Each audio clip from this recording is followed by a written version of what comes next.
Assalamualaikum warahmatullahi wabarakatuh. Perkenalkan, nama saya Hoirunisa Tijaba dari kelas 1C dengan NIM PS1337437124147.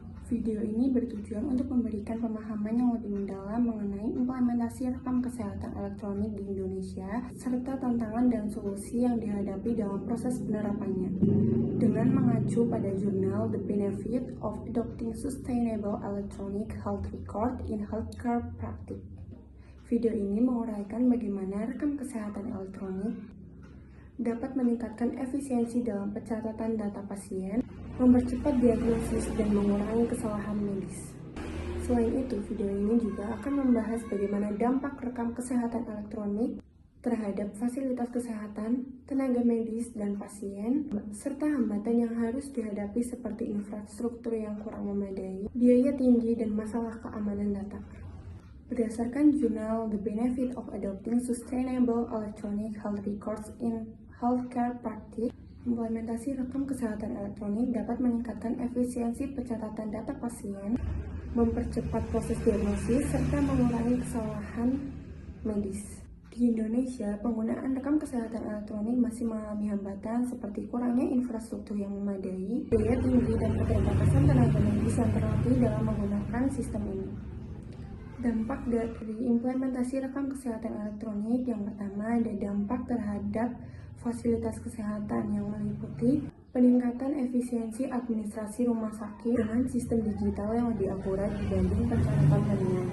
Selanjutnya, dapat mengurangi duplikasi data pasien dan meningkatkan keterpaduan informasi antar fasilitas kesehatan. Yang kedua, ada dampak terhadap tenaga medis, yaitu memudahkan akses terhadap riwayat kesehatan pasien yang mendukung pengambilan keputusan medis lebih baik. Selanjutnya, memerlukan pelatihan tambahan bagi tenaga kesehatan agar dapat mengoperasikan sistem secara optimal. Yang ketiga, ada dampak terhadap pasien, yaitu memberikan akses lebih cepat terhadap informasi pribadi dan memungkinkan pelayanan kesehatan yang lebih terintegrasi dan bersama. Selanjutnya, ada analisis masalah.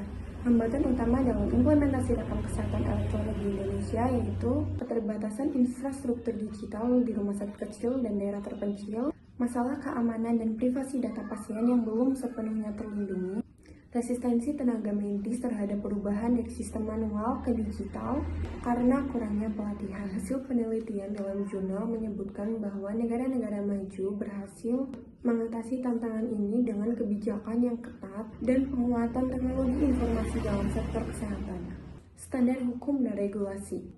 Regulasi mengenai rekam kesehatan elektronik di Indonesia masih dalam tahap pengembangan dan belum seketat negara-negara maju. Pemerintah Indonesia mulai menerapkan kebijakan terkait perlindungan data pasien, tetapi implementasinya masih terbatas. Jurnal ini juga menyebutkan pentingnya regulasi ketat untuk memastikan keamanan dan efektivitas penggunaan rekam kesehatan elektronik di sektor kesehatan.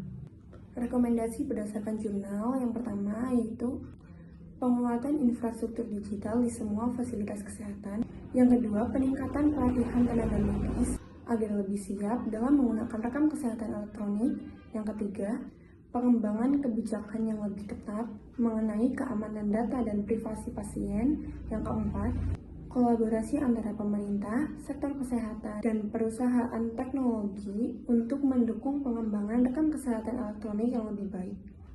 Kesimpulannya yaitu rekam kesehatan elektronik memberikan banyak manfaat bagi tenaga medis dan pasien, namun masih memiliki tantangan yang harus diatasi. Selain itu juga diperlukan komitmen dari berbagai pihak untuk memperkuat regulasi, infrastruktur,